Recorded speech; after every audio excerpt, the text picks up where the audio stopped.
ਫਜ਼ਲ ਸਾਦ ਰਜ਼ਵੀ ਨੂੰ ਛੱਡ ਦੇ। ਬਹੁਤ ਵੱਡੇ ਬੰਦੇ ਦੀ ਕਾਲ ਆਈ ਹੈ। ਕਿਉਂ ਸਰ ਜੀ, ਕਿਉਂ ਛੱਡ ਦੇਵਾਂ ਫਸਾਦ ਰਜ਼ਵੀ ਨੂੰ? ਤੁਸੀਂ ਮੈਨੂੰ ਦਾਣੇ ਪਾ ਕੇ ਦਿੰਦੇ ਹੋ? ਕਿ ਤੁਸੀਂ ਮੇਰੇ ਕਾਮੇ ਲਵਾਉਂਦੇ ਹੋ, ਮੇਰੇ ਸ਼ਾਰੀਆ ਦਿੰਦੇ ਹੋ? ਫਸਾਦ ਰਜ਼ਵੀ ਨੂੰ ਮੈਂ ਛੱਡ ਦੇਵਾਂ? ਸਾਡੇ ਤੇ ਇਤਨਾ ਜ਼ੁਲਮ ਨਾ ਕਰੋ। ਅਸੀਂ ਪਾਕਿਸਤਾਨੀ ਆ। ਮੈਂ ਤੁਹਾਨੂੰ ਅੱਗੇ ਬਾਰ-ਬਾਰ ਕਹਿ ਚੁੱਕਿਆ ਵਾਂ, ਇਤਨੇ ਕੋ ਸਾਡੇ ਰਾਸਤੇ ਵਿੱਚ ਕੰਡੇ ਨਾ ਵਿਛਾਓ। ਹੁਣ ਤੱਕ ਸਾਡੇ ਲੋਕਾਂ ਦੇ ਕਾਰੋਬਾਰ ਤਬਾਹ ਹੋ ਗਏ ਨੇ, ਬੰਦੇ ਘਰੋਂ ਬੇਘਰ ਹੋ ਗਏ ਨੇ, ਬੰਦਿਆਂ ਦੇ ਘਰ ਤਰੋੜ ਗਏ ਹੋ। ਠੀਕ ਹੈ, ਪਾਕਿਸਤਾਨ ਦੇ ਅੰਦਰ ਕਿਹੜਾ ਐਸਾ ਜ਼ੁਲਮ ਹੈ ਜਿਹੜਾ ਤੁਸੀਂ ਨਹੀਂ ਵੇ ਕਰ ਰਹੇ? ਠੀਕ ਹੈ, ਮਾਵਾਂ ਧੀਆਂ ਭੈਣਾਂ ਦੀਆਂ ਇੱਜ਼ਤਾਂ ਨਹੀਂ ਜਿਹੜੀਆਂ ਵੇਖੋ ਚਾਦਰ ਚਾਰ ਦੁਆਰੇ ਦੇ ਤਕੱਦਸ ਤੁਸੀਂ ਪਾਮਾਲ ਕੀਤੇ ਨੇ। ਇਮਰਾਨ ਖਾਨ ਦੀਆਂ ਜਿਹੜੀਆਂ ਭੈਣਾਂ ਤੇ ਵੇਖੋ ਵਾਟਰ ਪਾਣੀ ਸਟਿਆ ਗਿਆ, ਪੁਰਅਮਨ ਇhtਜਾਜ। ਠੀਕ ਹੈ, ਜਿਤਨੇ ਹੋਰ ਪਾਕਿਸਤਾਨ ਦੇ ਅੰਦਰ ਇਤਨਾ ਜ਼ੁਲਮ ਅੱਜ ਤੱਕ ਮੈਂ ਨਹੀਂ ਵੇਖਿਆ। ਕਿ ਅਸੀਂ ਪਾਕਿਸਤਾਨੀ ਨਹੀਂ? ਕਿਆ ਸਾਡਾ ਕਸੂਰ ਇਹ ਵੇ ਕਿ ਅਸੀਂ ਹੱਕ ਸੱਚ ਨੂੰ ਜਿਹੜਾ ਕਿ ਸਪੋਰਟ ਪੇ ਕਰਨੇ ਆ, ਹੱਕ ਸੱਚ ਦੇ ਨਾਲ ਅਸੀਂ ਖੜੇ ਆ?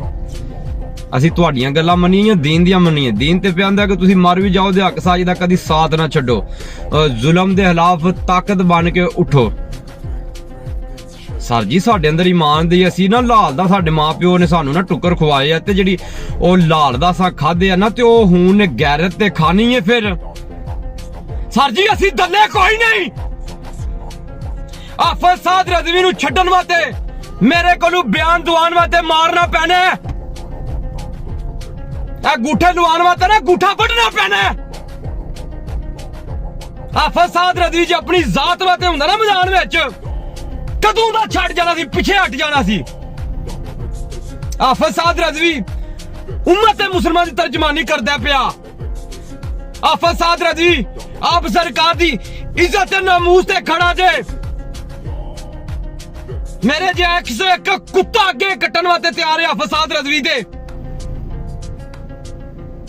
ਇੰਜ ਕੋਈ ਨਹੀਂ, ਜੇ ਛੱਡੀਆਂ ਜਮਾਤਾਂ ਜਾਂਦੀਆਂ ਤੇ ਨਾ ਤਾਂ ਛੱਡਣੀਆਂ ਜੇ। ਮਿਹਰਬਾਨੀ ਕਰੋ, ਇਤਨਾ ਤੰਗ ਨਾ ਕਰੋ, ਮੈਨੂੰ ਮਾਰੋ। ਇਹ ਨੰਬਰ ਆਣ ਜੇ, ਲੋਕੇਸ਼ਨ ਆਣ ਜੇ, ਲੋਕੇਸ਼ਨ ਮੈਂ ਲਾਣਾ ਪਿਆ, ਤੂੰ ਮੈਨੂੰ ਚੁੱਕੋ, ਮੈਨੂੰ ਬਿਆਨ ਦਵਾਓ। ਤੁਸੀਂ ਮਾਰੋ, ਫੇਰ ਮਾਰ, ਬਿਆਨ ਦਵਾਣਾ ਤੂੰ ਕਿ ਸਾਦ ਰਜ਼ਵੀ ਨੂੰ ਛੱਡ ਦੇ।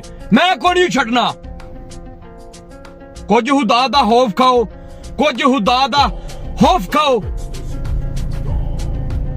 10 ਸਾਲ ਤੁਹਾਡਾ ਦਫਾ ਕੀਤਾ, ਨਹੀਂ ਕੁਝ ਤੇ ਸ਼ਰਮ ਕਰ ਲੋ, ਆਪਣੇ ਬੰਦੇ ਤੇ ਛੱਡ ਦੇਵੋ। ਇਤਨਾ ਨਾ ਜ਼ੁਲਮ ਕਰੋ, ਇਤਨਾ ਤੰਗ ਨਾ ਕਰੋ ਸਾਨੂੰ। ਅਸੀਂ ਪਹਿਲਾਂ ਹੀ ਬਹੁਤ ਤੰਗ ਆ। ਅਸੀਂ ਬੜੇ ਨੁਕਸਾਨ ਕਰ ਲਏ ਨੇ। 1400 ਬੰਦਾ ਸ਼ਹੀਦ ਕਰਾ ਕੇ ਵੀ ਬੜੀ ਹਿਕਮਤ ਨਾਲ ਬੈਠੇ ਆ, ਮੋਸ਼ੀ ਨਾਲ, ਕਿ ਸਾਡਾ ਪਾਕਿਸਤਾਨ ਹੈ, ਸਾਡਾ ਮੁਲਕ ਹੈ। ਪਾਕਿਸਤਾਨ ਜ਼ਿੰਦਾਬਾਦ, ਪਾਕਿਸਤਾਨ ਜ਼ਿੰਦਾਬਾਦ ਦੇ ਨਾਰੇ ਪੇ ਮਾਰਨੇ ਆ। ਕੀ ਚਾਹੁੰਦੇ ਹੋ ਤੁਸੀਂ ਸਾਡੇ ਕੋਲੋਂ? ਹੁਣ ਦੱਸ ਦੇਵੋ, ਅਸੀਂ ਉਹ ਕਰ ਦਿੰਦੇ ਆ। ਕੀ ਚਾਹੁੰਦੇ ਹੋ ਤੁਸੀਂ? ਇਤਨਾ ਮਜਬੂਰ ਨਾ ਕਰੋ, ਇਤਨਾ ਨਾ ਮਜਬੂਰ ਕਰੋ, ਮਿਹਰਬਾਨੀ ਕਰੋ।